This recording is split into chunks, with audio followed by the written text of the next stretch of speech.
사랑하는 여러분 안녕하십니까? 오늘 또 하나님의 은혜와 평화가 여러분 모두에게 가득한 좋은 하루가 되시기를 바랍니다. 우리가 이렇게 성경을 읽다 보면요, 늘 우리의 마음속에 기쁨과 평화를 주는 말씀들이 있죠. 예를 들면 시편 23편에 있는 말씀, 여호와는 나의 목자시니 내게 부족함이 없으리로다. 그가 나를 푸른 초장에 누이시며 쉴만한 물가로 인도하시는도다. 내 영혼을 소생시키시고 자기 이름을 위하여 의의 길로 인도하시는도다. 내가 사망의 음침한 골짜기로 다닐지라도 해를 두려워하지 않을 것은 주께서 나와 함께 하심이라. 주의 지팡이와 막대기가 나를 안위하시나이다. 주께서 내 원수의 목전에서 내 앞에서 상을 차려주시고 내 머리에 기름을 부으셨으니 내 잔이 넘치나이다. 내 평생에 주의 선하심과 인자하심이 정녕 나를 따르리니 내가 여호와의 집에 영원히 거하리로다. 이런 말씀들은요, 늘 우리의 인생 가운데 언제 어디서나 힘을 주고 능력을 주는 말씀이잖아요. 그런가 하면 우리가 이 성경을 읽다 보면은요, 또 괜히 인생은 참 허무한 것이구나 하는 그런 생각을 하게 만드는 그런 말씀들도 있어요. 예를 들면은요, 그 전도서에 있는 말씀을 보면 이런 말씀이 있죠. 헛되고 헛되며 헛되고 헛되니 모든 것이 헛되도다. 해 아래서 행하는 그 무엇이 사람에게 유익한 거라는 말씀이 있어요. 물론 헛되다라고는 그러한 말씀은 인생은 참 부조리한 것이고 인생은 이해할 수가 없는 것이고 인생이라고는 것은 무엇인가 성취하는 것이 있는 것 같아도 별것도 없는 그러한 것이다라는 그러한 뜻들이 있어서 인생이라는 참 허무한 것이다는 그런 생각도 하게 만들지요. 또 어떤 말씀이 있냐면요, 그 말씀을 읽으면 굉장히 두렵고 그 말씀 속에서 굉장히 뭐라고 그럴까요? 공포심을 갖게 하는 그러한 말씀들도 있습니다. 그것은요, 대표적인 것이 오늘 이제 저와 같이 보게 될 이 계시록 13장에 있는 이러한 말씀들이거든요. 여기에 보면 뭐 성도들과 싸워서 그렇게 죽인다라고는 그런 말씀들이 많이 나오는 것을 우리가 볼 수가 있거든요. 그러니까 이제 이런 말씀들을 보면서 이러한 세력들이 세상 가운데 사탄의 세력, 뭐 짐승으로 묘사되는 그러한 세력들, 이런 것들이 있다고는 생각을 하면서 우리가요, 참 이 말씀을 읽으면 굉장히 많은 어떤 두려움을 갖게 돼 있어요. 그래서 이 계시록을 읽기를 두려워하고 힘들어하는 이유 가운데 하나가 바로 이런 것에 있는 것 아니겠습니까? 그런데 우리가요, 이 계시록에 있는 이러한 말씀들을 읽을 때 이 말씀이 중간에 진행되어가는 하나의 과정이다, 이렇게 생각을 하고 보셔야 되고, 또 이러한 사건들을 일으키는 그러한 뭐 사탄이라든지 짐승과 같은 그러한 존재들이 그 운명이 마지막에는 어떻게 되는가 라고 하는 것을 미리 알고 이 본문에 있는 말씀들을 보면요, 그 말씀들을 보면서 오히려 더 믿음을 굳건하게 할 수 있는 것이거든요. 예를 들면 여기에 나오는 두 짐승은 어떤 것입니까? 용이라고 하는 것, 또 짐승이라고 하는 것을 계시록 16장 그 12절, 뭐 13절 여기에 있는 말씀들을 보면요, 15절에 있는 그러한 말씀들을 보면 용과 그 짐승과 거짓 선자의 입에서 개구리같이 더러운 영이 나오는데 그 영은 귀신들의 영이라, 귀신의 영이라, 이렇게 말씀을 하고 있거든요. 그러니까 이제 그와 같은 것들은 모두가 사단의 영이라는 거예요. 그럼 그것이 어떻게 되느냐? 계시록 19장에 가서 보면요, 그 19절, 20절에 있는 말씀들을 보면 재림하시는 예수님과 어떤 그런 전쟁을 일으켰다가 그것들이 둘 다 산채로 붙잡혀서 그래서 불못에 던져지더라, 이렇게 말씀을 하고 있고요.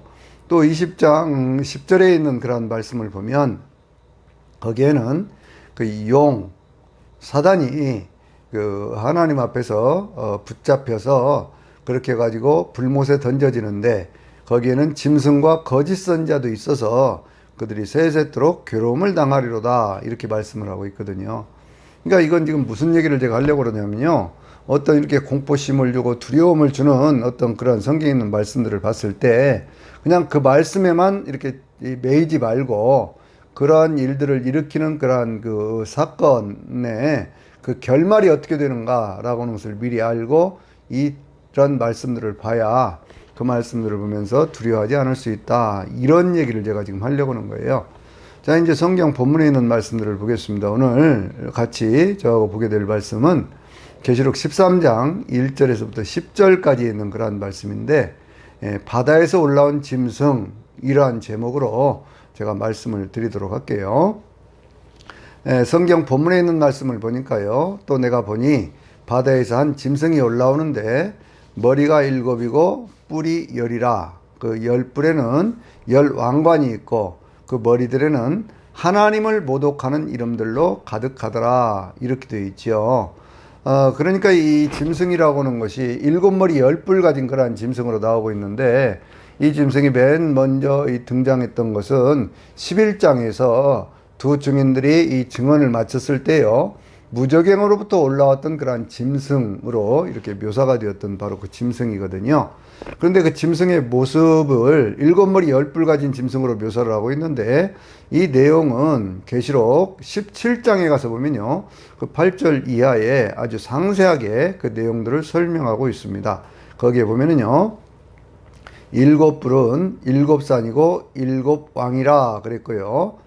그러니까 이 7뿔이라고 하는 것이 뭘 얘기하고 7머리라고 하는 것을 그렇게 설명을 하고 있는데, 7머리라고 하는 것은 뭘 얘기하는 것이냐 그러면 로마라고 하는 그러한 도시, 또 로마라고 하는 그러한 도시를 중심으로 형성되었던 로마라고 하는 그러한 나라를 설명하고 있다, 이렇게 볼 수 있어요. 그리고 그 짐승은 그 모든 나라들을 통치하고는 최고의 권력자, 이렇게도 볼 수가 있는 것이거든요. 그래서 이제 그 권력자가 중앙 집권적인 최고의 권력을 가진 자로 그렇게 행사를 하면서 지방에 있는 모든 나라들을 10개로 분권하여서 그렇게 해서 분할 통치를 하고 있는 그러한 모습을 이렇게 하나의 모습으로 이렇게 얘기를 하고 있는데, 여러분 이 모습을 우리가 어디서 봤느냐 그러면 다니엘서 7장에서 보았던 그러한 모습이거든요.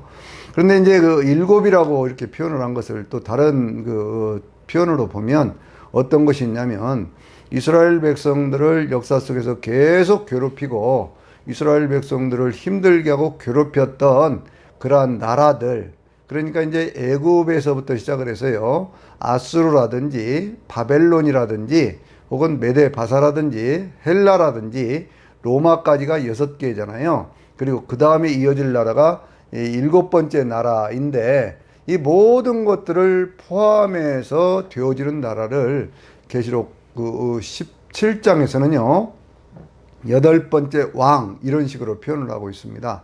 그러니까 이 모습은 뭐냐면 어떤 그런 모든 악한 세력들의 총집결지이고 전 세계를 하나의 어떤 그런 정치체제로 만들고 경제적으로 통합을 해서 통치하게 될 그러한 나라와 그러한 나라의 왕을 상징을 하고 있고, 그러한 그 통치자를 상징을 하고 있고, 그 나라를 상징하고 있다, 이렇게 이해를 하시면 되는 거예요. 이걸 좀 더 구체적으로 지금 설명하고 있는 것이 2절에 있는 말씀인데, 내가 본 짐승은 표범과 비슷하고 그 발은 곰의 발 같고 그 입은 사자의 입과 같더라, 그렇게 말씀하고 있죠. 여러분 이 표범이라고 하는 것이 무엇입니까? 그것은 헬라 제국을 상징하고 있는 것이고요. 곰이라고 하는 것은 그것은 메데 바사, 그러니까 두 나라의 어떤 그러한 모습이죠. 그러한 모습이고요. 또 거기 사자라고 하는 것은 뭡니까? 그건 바벨론이거든요. 그러니까 이러한 모든 나라들이 함께 모여져 이루어진 그 당시로 말하면 로마라고 하는 그러한 나라를 이렇게 형상화시켜서 그렇게 말씀하고 있는 것을 볼 수가 있습니다. 이것은요, 다니엘서 7장에 있는 그러한 말씀을 보면 큰 바다로 그 물이 불어서 큰 바람이 네 바람이 불어서 들어가니까 거기서 네 나라가 나왔는데, 네 번째 나라는 괴물과 같다라고 말했던 바로 그 모습을 지금 우리에게 이야기하고 있는 것이죠. 거기 이 바다라고 하는 것은 뭘 얘기하느냐 그러면요, 계시록 17장 15절에 있는 말씀 보면 거기에 이렇게 얘기를 하고 있죠. 거기에 무리와 방언과 백성과 나라들이다, 이렇게 말씀을 하고 있거든요. 온 세상이라는 거예요. 그러니까 하나님을 떠난 세상 가운데서 그 모든 것들을 통합해서 정치적으로 통합하고 경제적으로 통합하고 문화적으로 통합하고 종교적으로 통합해서 그 나라를 다스리게 될 마지막 시대에 어떤 그 출현하게 될 적그리스도적인 국가와 적그리스도를 상징하는 모습이다. 이렇게 보시면 되는 거예요. 그런데 그 배후는 누가 있느냐 그랬더니 사단이 그 짐승에게 자기의 능력과 보좌와 큰 권세를 주었다. 그렇게 말씀하고 있잖아요. 그런데 여기 보면 능력이라든지 이 어떤 그러한 그 권세라든지 이러한 말씀들이 어디에 있었습니까? 하나님의 보좌 앞에 있던 그 내생물 가운데 그들을 상징하고 있는 것들이 뭐였었어요? 그것이 능력이라든지 부라든지 지혜라든지 또 권세라든지 이런 것들이었잖아요. 그리고 하나님 앞에 찬양과 영광과 존귀를 돌리는, 그래 하나님 앞에 경배하는 그러한 모습을 우리가 계시록 4장에서 하나님의 보좌 앞에서 우리가 그 모양을 보았었는데, 그런데 오늘 이 사단이요 바로 그와 같은 것들을 이 짐승에게 주어서 그들이 뭘 하게 만드느냐, 결국 이 사탄을 경배하게 만든다라고 하는 겁니다. 그러니까 이제 이 13장을 우리가 이해하는 데 있어 가장 중요한 키포인트는 어디에 있냐면요, 세상 종말 때에 모든 어떤 그런 적그리스도나 적그리스도적인 권력이 나타나서 하는 일은 뭐냐면 결국 그걸 사탄을 경배하게 하는 일이다, 그런 얘기예요. 능력과 권세를 가진 그것이 보좌가 있지 않습니까? 그러니까 하늘에는 뭐가 있었어요? 우리가 계시록 4장에서 보았던 것처럼 하늘에는 하나님의 보좌가 있었잖아요. 요한 사도가 하늘로 이렇게 이끌려가서 보니까 하늘에 보좌가 베풀어져 있는데 그 보좌 위에 앉으신 분의 모양이 벽옥과 홍보석 같고 그 보좌 둘레에 무지개가 있는데 그 모양이 녹보석 같더라 그랬잖아요. 그러니까 하늘에는 하나님의 보좌가 있고 땅에는 사단의 보좌가 있다. 그걸 지금 대조적으로 지금 우리에게 보여주고 있는 것이거든요. 그래서 땅에 있는 그러한 보좌를 이 계시록 2장에도 보면 버가목 교회에 대한 그러한 말씀 가운데 내가 사는 곳을 내가 아노니 그것은 사단의 권자가 있는 데라, 이렇게 표현을 하고 있지 않습니까? 그러니까 이걸 아주 지금 대조적으로 이렇게 보여주고 있는 거예요. 그런데 거기에 지금 어떤 말씀이 있냐면 그 짐승의 머리 가운데 하나가 죽게 되었다가 나은 것을 보고 그래서 그 사람들이 놀랍게 여기서 그 짐승을 따르더라, 그렇게 얘기를 하고 있지 않습니까? 그런데 거기 있는 말씀은 무슨 얘기냐면요, 그 짐승의 머리 가운데 하나가 죽게 된 것이 아니라 7머리 있는데 그 가운데 하나가 아니라 그 짐승 자체가 치명적인 상처를 받아가지고 그렇게 죽게 되었다, 그런 얘기거든요. 이건 역사적인 어떤 그러한 배경으로 보면 무슨 얘기냐면 로마라고 하는 그러한 나라를 보면은요, 로마가 세워진 것이 BC 715년에 세워져서 그래서 이제 동서 로마로 나눠진 때가 AD 458년이고 458년에 이제 그 서로마가 망하면서 그러면서 이제 동쪽에 있는 그러한 동로마가 망하게 되는 것이 1457년이거든요, AD.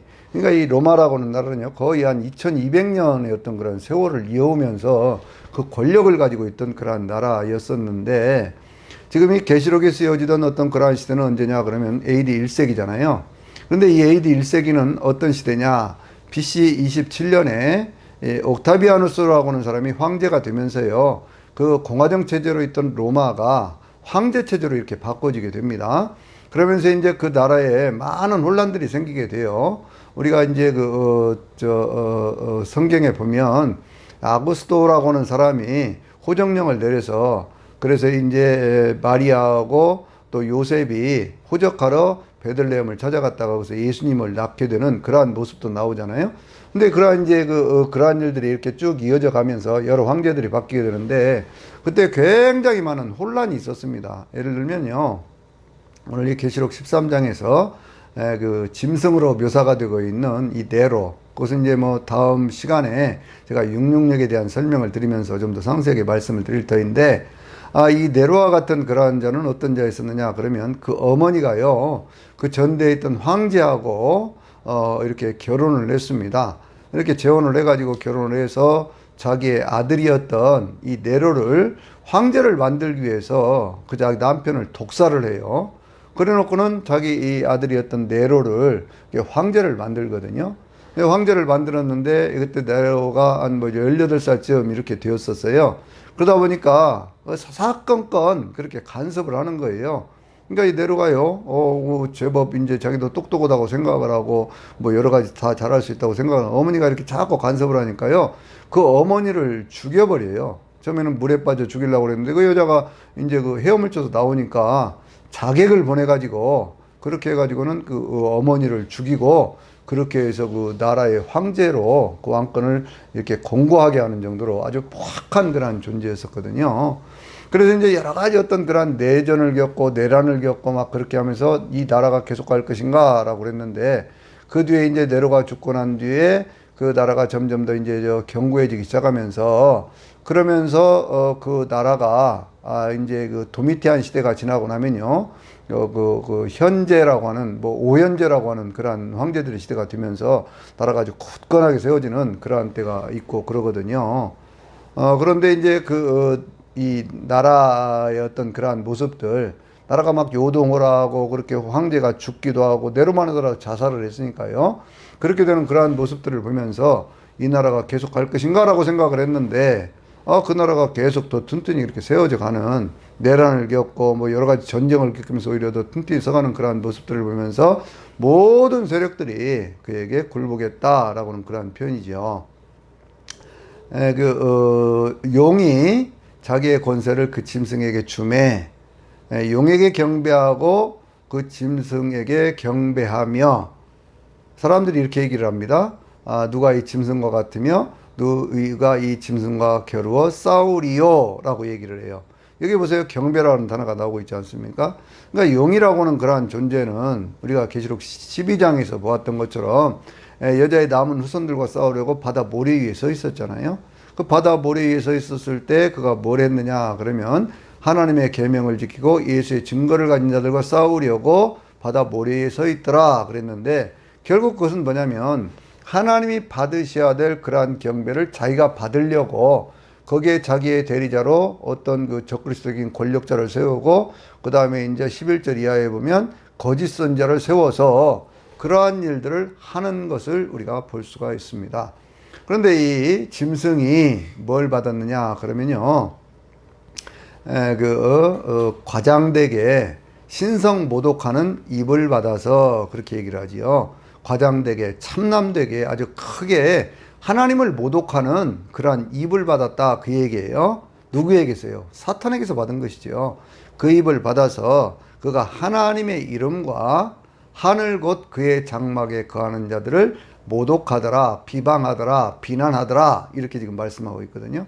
그러니까 그 짐승이 하는 일은 뭐냐 그러면 사단을 경배하고 그리고 하나님을 모욕하는 그러한 일을 해요. 여기 하늘이 나오고 있죠. 이 하늘은 어떤 하늘이냐 그러면 하나님이 계신 천상의 하늘이 아니고 이 땅에 하나님의 백성들이 모여있는 바로 그 교회를 가리켜서 하늘이다 이렇게 표현을 하고 있는 거예요.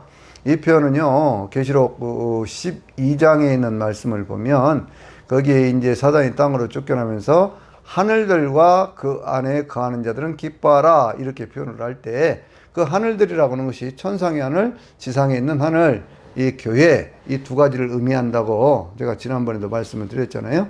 바로 그와 같은 그 위에 살고 있는, 그러니까 이 땅에 살면서 하늘 백성으로 살고 있는 그러한 하나님의 백성들을 모욕하고 비방하는 그러한 일들을 하더라 그런 얘기예요. 제가 42달 동안 일할 권세를 받았지요. 이 42달이라고 하는 그러한 기간은 성경에서 42달 또 1260일 한때 두때 반때 이렇게 얘기하고 있지 않습니까? 그러니까 이제 42달이라고 할 때는요, 계시록 11장 2절에 있는 말씀에서 뭐라고 얘기를 했지요? 거기에는 성전 바깥마당을 측량하지 말라, 그것은 이방인들에게 주었으니 그들이 42달 동안 짓밟으리라 이렇게 표현을 하고 있잖아요. 그러니까 이 42달 짓밟는 이 기간이 바로 짐승이 역사하는 그러한 기간이다 그 얘기예요. 짐승에 의해서 모든 사람들이 핍박을 당하고 고난을 당하고 죽임을 당하는 바로 그러한 시기다 그 얘기죠. 근데 이 42달이라는 것을 다른 것으로 표현할 때는 뭘로 표현하죠? 1260일. 1260일은 뭘 얘기할 때 그런 겁니까? 같은 기간이지만 두 증인이 하나님의 권세를 받아서 1260일 동안 애언하리라 그랬고요. 또 여자가 용의 낫을 피해서 광야 자기 것으로 따라갔을 때 거기에서 1260일 동안 하나님이 그를 양육하신다. 그렇게 말씀을 하고 있잖아요. 그러니까 1260일이라고는 그러한 기간은 같은 기간에 짐승은 박해를 하고 짐승은 이렇게 믿음을 가진 사람을 죽이는 그러한 기간으로 표현을 하고 있고 1260일이라고 하는 것은 하나님의 말씀을 증거하고 하나님께서 교회를 보호하는 그러한 기간으로 이렇게 성경이 표현을 하고 있습니다. 이 기간을 다른 것으로 뭐라고 얘기를 합니까? 한때, 두때, 반때라고 얘기를 하고 있지요. 그러니까 한때, 두때, 반때라고 하는 것은요. 그 다니엘서 7장에 있는 그런 말씀, 7장 25절에 있는 말씀 보면 그 한때, 두때, 반때를 얘기를 하면서 그때는 그 악한 자가요, 믿음을 가진 성도들을 괴롭히고 그때는 성도들이 그의 손에 붙임받아서 한때, 두때, 반때를 지내리라 이렇게 말씀을 하고 있잖아요. 그러니까 이제 같은 시기를 표현을 하면서도 이야기하고자 하는 내용에 따라서요, 각각 다르게 표현을 하고 있습니다. 그래서 이 42달 동안 그러한 권세를 받은 자가 무엇을 하느니까 그랬더니 그때 성도들을 이기죠. 성도들을 이깁니다. 보세요. 1260이라는 그런 기간이 지나가면서 그때 두 증인이 증언을 마쳤을 때에 그 무저갱에서부터 올라온 짐승이 성도들과 싸워 이기고 그랬잖아요. 이게 성도들을 그렇게 싸워서 성도들을 이기는, 성도들을 핍박하는, 성도들을 괴롭히는 바로 그러한 기간. 그래서 그 기간 동안은 어떤 일이 있습니까? 창세 이후로 어린 양의 생명책에 그 이름이 기록되지 못한 자들은 누구든지 다 그 짐승에게 경배하게 되리라. 이렇게 말씀을 하고 있거든요.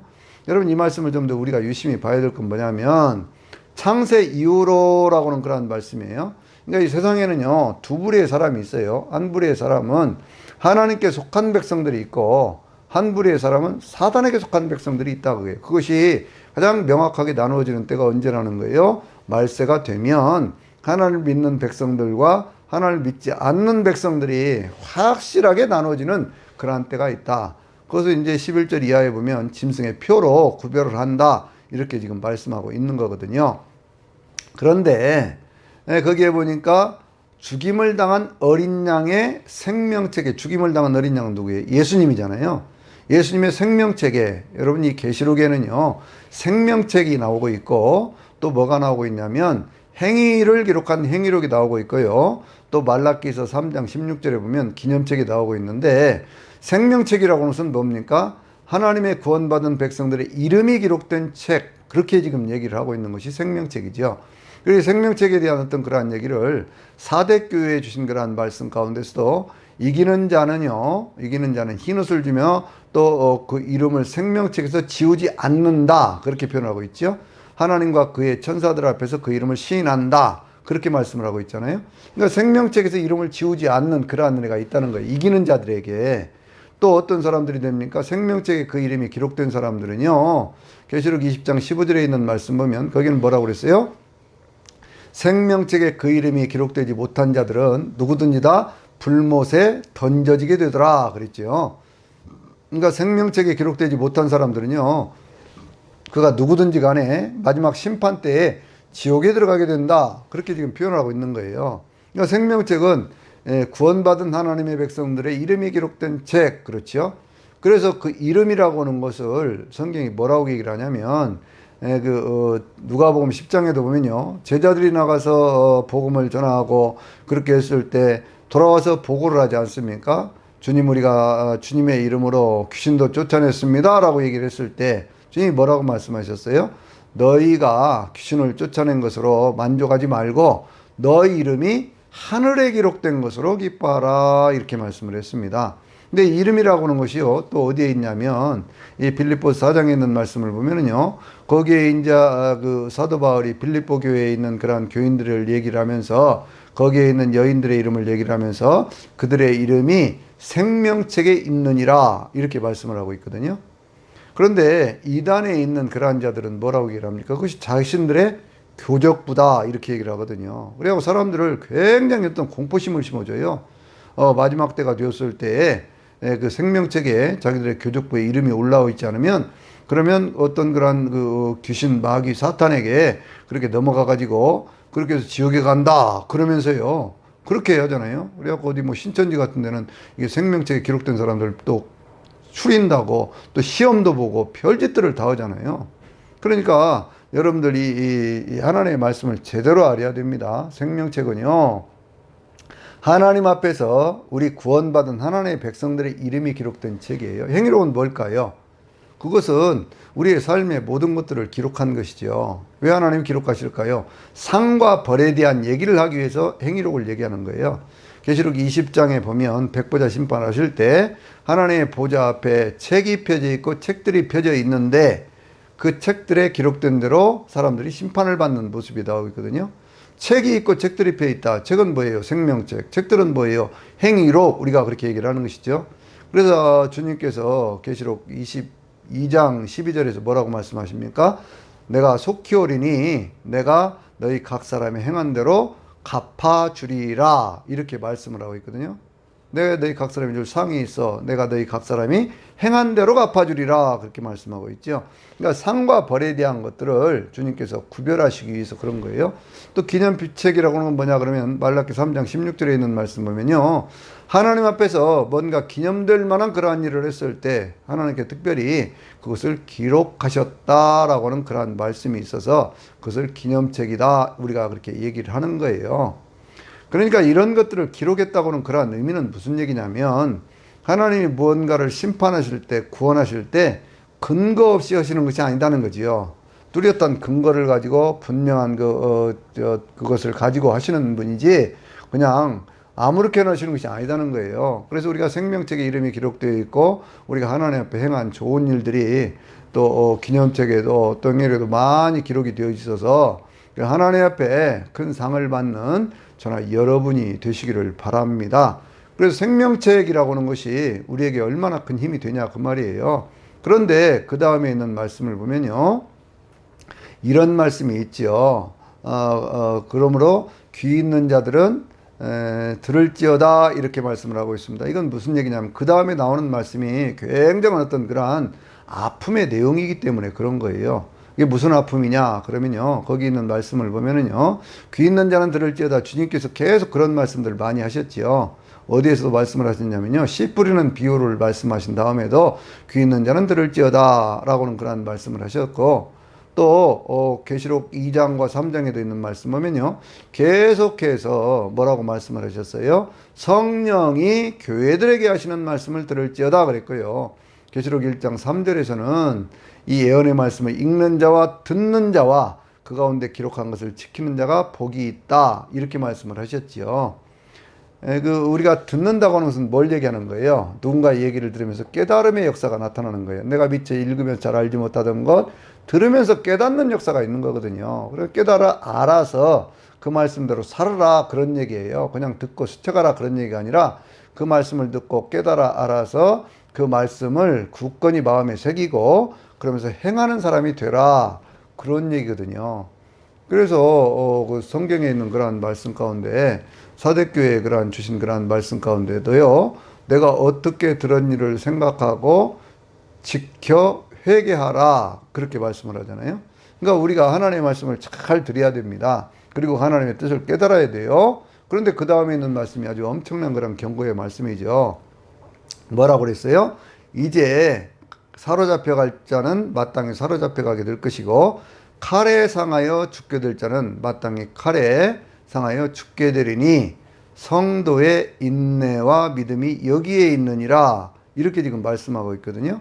그런데 여기 보면은요 사로잡힐 자는 사로잡혀 가게 되고 칼에 상하여 죽게 될 자는 마땅히 죽게 되리니 이것이 적그리스도가 온 세상을 하나의 정치체제를 통합하고 경제를 통합하고 종교를 통합해서 다스리는 그러한 세계에서 일어나는 일이다 그거예요.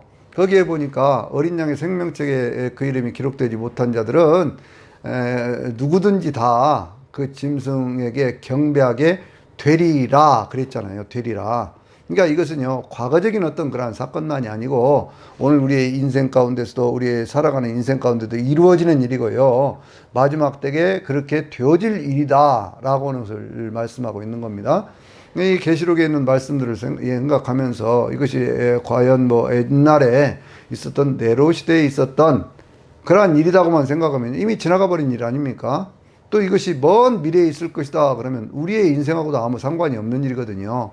그런데 이 사건들은요, 우리가 살아가는 인생살이에 주님이 뭐라고 말씀하셨습니까? 다섯 번째 인을 떼셨을 때 주님 언제 심판하시겠습니까? 외치는 그러한 순교자들의 영혼의 외침에 대해서 아직 잠깐 동안 쉬되 너희 동무 종들과 형제들도 너희들처럼 죽임을 당해서 그래서 그 수가 차기까지 하라 이렇게 말씀을 하셨잖아요. 그러니까 그러한 시대가 지금 계속되고 있고 마지막 시대는 그것이 굉장히 엄청난 환란으로 다가온다는 거예요. 그러한 모습이 언제 있었느냐?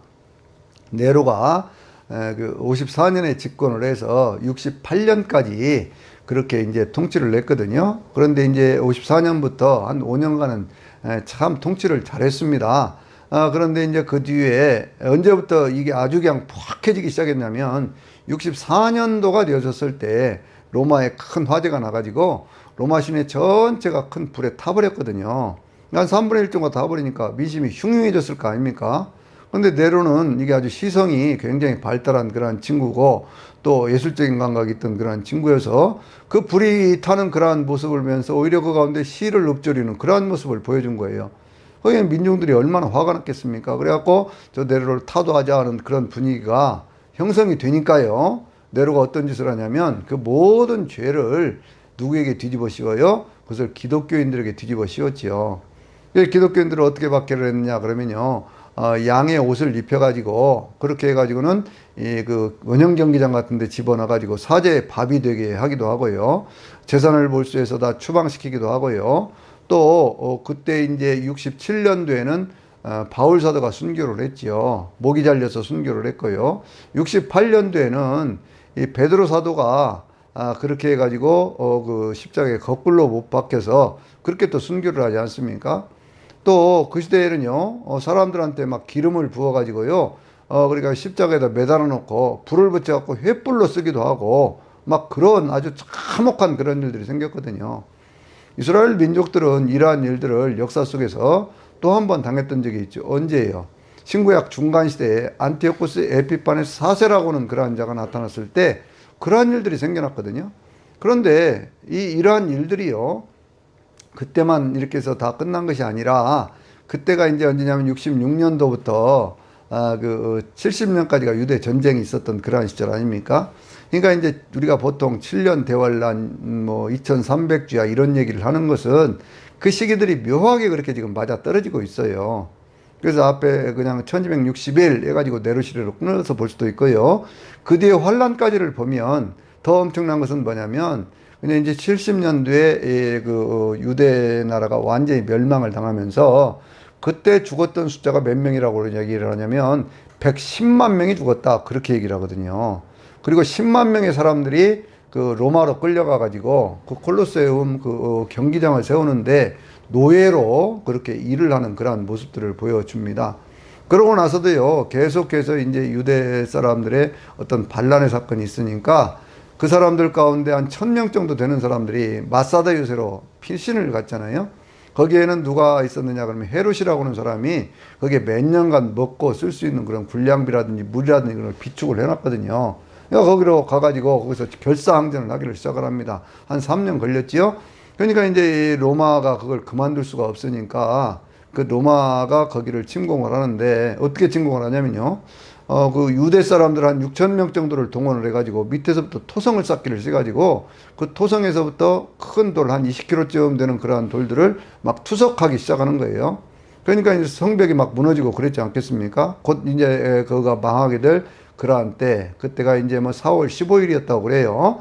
그때에 그 전날 거기에 있는 모든 사람들이 모여가지고 우리가 이렇게 있다가 이렇게 잡히게 되면 그러면 포로로 끌려가든지 아니면 참 우리 부인들이 능욕을 당하든지 뭐 이런 일들을 당하게 되니까 우리가 차라리 전부가 다 죽자 그래가지고 그게 그 전날 전체가 다 집단적으로 자결을 하는 그러한 일들이 생겼잖아요. 그래가지고 이제 그때 나라들이 굉장히 어떤 그러한 그 고난을 겪었는데 사실은 유대라고는 나라가요 팔레스틴이 된 것은 언제냐면 그 이후로도요 132년에서 135년에 또 한 번의 독립전쟁이 있습니다. 그게 어떤 일이냐면요 그때 황제가 예루살렘 성전이 서 있던 바로 그 자리에다가 제우스의 어떤 그런 신상을 세우거든요. 그러니까 거기에 유대 민족들이 분노를 해가지고 반란을 일으켰다가요. 그때 이제 그 로마가 완전히 거기를 쓸어버리면서 유대 나라는 그때 유대라는 이름이 없어져 버리고 그때부터 이제 팔레스타인이라고는 그러한 이름으로 우리가 지금도 그 지역을 팔레스타인 지역 그렇게 얘기를 하지 않습니까? 그런 일들이 이루어지게 되었던 거예요. 그러니까 이제 이런 고난의 어떤 그러한 시기 그러한 것들이 아주 집중적으로 네로의 시대도 있었고 또 그것이 지금 이 계시록에 쓰여지던 이 시기 도미티안이 집권하던 그 84년에서부터 96년까지 집권을 했는데 지금 이 시기는 어떤 시기냐면요. 이 도미티안이라고는 그런 자가 황제가 되면서 자기가 만왕의 왕 만주의 주다. 그렇게 하면서 하나님이라고 자기를 스스로 그렇게 높이면서 온 세상 가운데 우상을 만들어 놓고요. 그리고 우상을 경배하지 않는 자들은 다 죽이는 어떤 그러한 일들이 있었던 그러한 시절이거든요. 그러니까 그런 사건들이 중첩된 그러한 모습들을 하나로 모아서 얘기를 하면서 결론의 말씀은 이런 얘기예요. 10절에 있는 말씀에 뭐라고 이랬냐면 성도의 인내와 믿음이 여기가 있나니 이라고 얘기를 하는 거예요. 그런데 성도의 인내와 믿음이 뭘까요? 그것은 계시록 그 14장 12절에 있는 말씀을 보면은요. 성도 인내와 믿음이 여기에 있나니 그들은 하나님의 계명을 지키며 예수에 대한 믿음을 지키는 자들이라 이렇게 말씀을 하고 있거든요. 그러니까 이 말씀은요. 똑같은 얘기가 어디에 있었어요? 거기 그 계시록 12장 맨 마지막 절 17절에도 있었잖아요. 여자의 후손들. 거기 하나님의 계명을 지키며 예수의 증거를 가진 자들 그렇게 얘기를 했잖아요. 그러니까 이런 말씀들을 쭉 지어가는 어떤 그런 것은 뭐냐면 결국 이 얘기예요. 마지막 때가 되어졌을 때 그때는 온 세상을 정치적으로 통합하는 그러한 적그리스도가 하나 나타나고 그에서 모든 권력의 행사가 되어질 때에 거기가 10개의 지역으로 모든 나라들로 이렇게 나누어지면서 그 나라들에서 모두가 다 그 짐승을 경배하며 그리고 사단을 경배하는 그러한 일들이 생기게 되는데 그러한 일들이 생기게 되어졌을 때 많은 믿음을 가진 하나님의 백성들은 순교할 수밖에 없는 그러한 상황 속으로 빠져들어가게 된다는 얘기예요. 여러분 이러한 이야기들이 성경을 보면요. 특별히 우리가 공동서신이라고 이야기하는 그 말씀들에 굉장히 많은 이유가 있어요. 그것은 뭐냐면 신약 성경이 전체적으로요. 27권인데 그 가운데 이제 히브리서에서부터 시작해서 야고보서라든지 또 뭐 베드로 전후서라든지 요한 1, 2, 3서라든지 혹은 또 뭐 유다서라든지 요한계시록 이것을 공동서신이라고 얘기를 하지 않습니까? 근데 이 부분에 보면 굉장히 고난에 대한 얘기들이 더 집중되어 있거든요. 왜냐하면 그 시기가 이 성경들이 쓰여지던 그러한 시기가 바로 그와 같은 고난이 점철되었던 그러한 시기였기 때문에 그렇다. 이런 것도 좀 이해를 하고 우리가 성경을 보면 그 말씀들의 배경에 대해서 좀 더 이해할 수가 있거든요. 그런데 그때 가장 중요한 것이 뭐라고요? 성도의 인내예요. 성도의 인내. 어떤 사람들은요, 이 고난의 시기가 참 힘들고 어려우니까 이런 얘기도 합니다. 어떤 이런 고난이 우리 예수 믿는 사람들하고 지금 예수 믿는 사람들하고 상관이 없다. 환난 전에 우리는 휴거한다. 그렇게 얘기를 하는 사람들이 있어요. 왜 그러냐면 너무나 끔찍한 그런 광경을 지금 보여주고 있기 때문에 그런 것이거든요. 그런데 그렇지 않죠. 여기에 분명히 누구라고 얘기했습니까? 성도라고 얘기를 했잖아요. 성도를 이기고 성도의 인내 그렇게 얘기를 하고 있잖아요. 성도는 누구예요? 하나님 믿는 하나님의 백성을 성도라고 얘기하지 않습니까? 그러니까 우리가 지금 확실하게 이기는 자가 되라고 하는 것을 성경이 처음부터 강조한 이유는 거기에 있어요. 세상 가운데 어떤 환란이 다가오고 고난이 다가오고 순교할 수밖에 없는 그러한 역경이 온다고 할지라도 그 가운데 오직 예수를 믿는 믿음을 지키면서 세상을 이기라는 거예요. 그럼 뭐가 주어진다는 거예요? 그 어린 양의 혼인잔치에 참여하게 되고 또 천년왕국에 참여하게 되고 영원한 천국의 주인공이 된다라고 하는 것이거든요. 그래서 이러한 말씀들을 보면서 두려움보다는 이 세상을 이길 수 있는 그런 믿음을 굳건하게 세울 수 있는 그래서 이 세상을 늘 이길 수 있는 사탄을 이기고 세상을 이길 수 있는 귀한 믿음을 가진 저나 여러분이 되시기를 주의 이름으로 축원합니다. 아멘.